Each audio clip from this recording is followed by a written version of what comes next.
This is going to be a standalone question because it's so good. Okay? Carl, ask your question. Ask it loud so that we can hear you. All right. So if you get a p-value of 0.05. Okay, you get a p-value of 0.05. Do you accept or reject your null? Equals 0.05. If your alpha is 0.5. And your alpha is also 0.05. What do you do in that case? Okay? Now let me make it a little bit even better. We're going to improve this question just a little bit. Let's pretend that your p-value is 0.051. Technically, what should you do? You would reject in that case. What if your p-value is 0.049?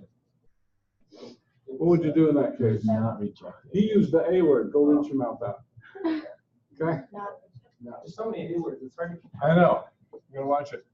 Do not reject. Now, is there really a difference between 0.049 and 0.051, like in a practical sense? Are those really that different? No. Okay? So the whole idea, going back to Carl's question, if I get 0.05, what do I do, right? Reject or not reject? You could kind of argue it either way. It's kind of arbitrary, right? Yeah. Okay? So typically, when I get something very close, I'd say I would call that borderline reject. Because whether it's 0.049 or 0.051, you're right on the border, right? Okay? It would be much better if you got like 0.00001, right? Is there anything borderline about that? No. Okay? That's so good, I may even use the A word. Okay? In fact, I will tell you this. I had a professor, he said if it's less than 0.01, you can actually accept. He actually said that. Okay? Less than 0.01, that's he called that highly significant. Having said that, he wasn't a genetics guy either. Okay? Remember, genetics is a whole other world. Yes? If the p-value is low, we reject the null. If the p-value is low, reject the null. So we reject the. So what I'm saying is if your p-value is 0.051, technically you would not reject it. Okay. What if you rounded it? Now you'd reject it, right? So what I'm saying here is this is a little bit arbitrary. And so to be safe, I'd say even if I got 0.051, I would call that borderline. I'd say, yeah, it's borderline significant. Because the idea here is, in fact, let me just mention this, because somebody asked me about the classical method in the other class. Okay? So the book does teach the classical method. Let me tell you why I don't teach the classical method. There's nothing wrong with the classical method, and if it helps you to understand what you're doing, that's great. Do it. I have nothing against it. Here's what I have against it. In order to do the classical method, you have to know every value in your t table, or your z table, or your chi-square table. Who memorizes those tables? Yeah. Okay, that's what I said. So the idea here is a p-value is more universal. You can use a p-value with a t, or with a chi-square, or with an f, or with a z. It's just universal. Nobody goes around memorizing critical values on the t-chart. Nobody. Okay? And so that's why I don't teach it, because in real life, you're going to be using p-values, and it's transferable. It doesn't matter which distribution you're using. The concept is transferable. And so that's why I prefer that. Now, having said that, if it makes more sense to you, and by the way, just raise of hands, who does the classical method, does that make better sense to you? Nobody? There's somebody. My other class only had one, but usually there's like 2 or 3 in the class that like the classical method. And there's nothing wrong with the classical method. It's not wrong. It's just not used as often, and the p-value is used more often. And so that's why I steer you more towards that method. Jaden. Isn't 0.051 higher than 0.05? It is. Wouldn't reject it? So technically you would not reject it. Okay. But I would say that's close enough. I'd say that's borderline. Yeah. Okay. Because some people would, well, I'm going to round that to 0.05. Now I'm going to reject it. Because, usually you want to show significance. Well, you're doing the test because you want to show significance. And so you'd be like, oh, I want to show significance. I'm going to round it to 0.05. Okay?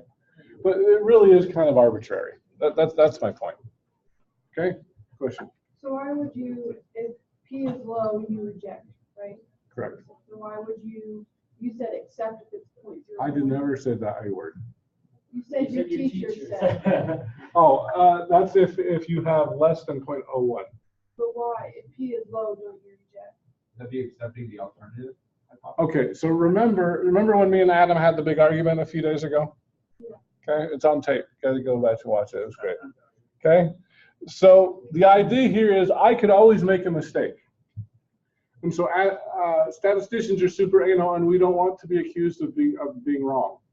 Okay, and so that's why we either reject or we do not reject.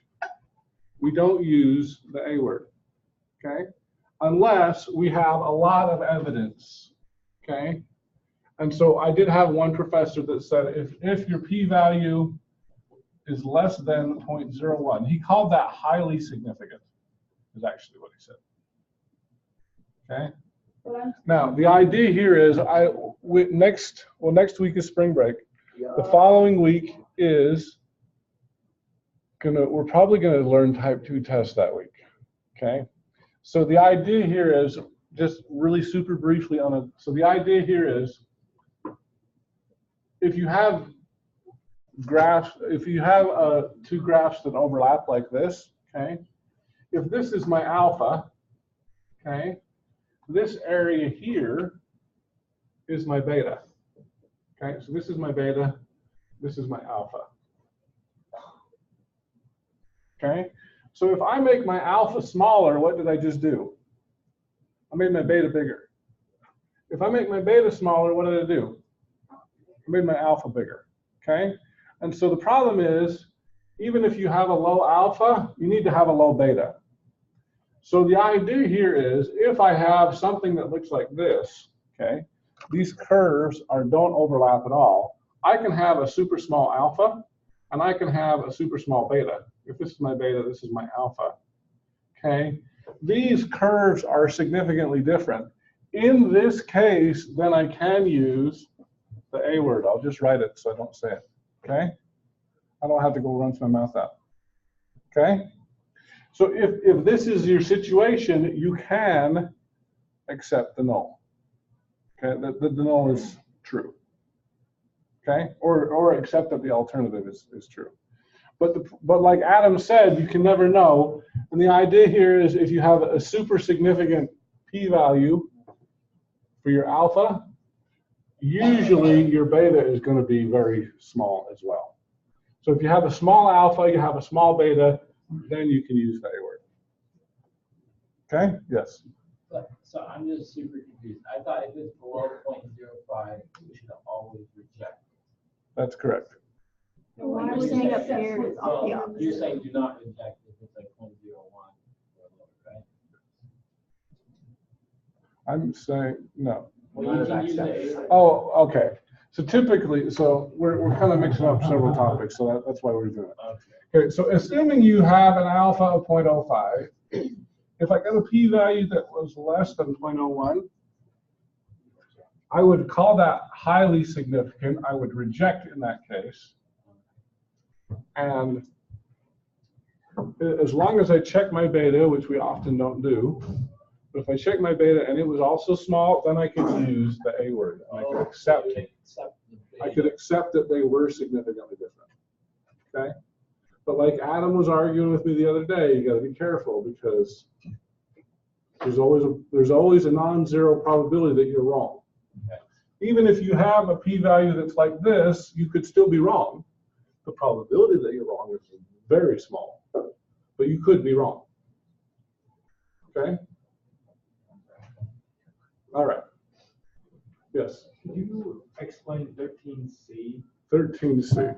All right, here I'm going to save this we'll upload this, but yeah, so this is kind of talks about why p-values are somewhat arbitrary, especially when you're right around here and that. So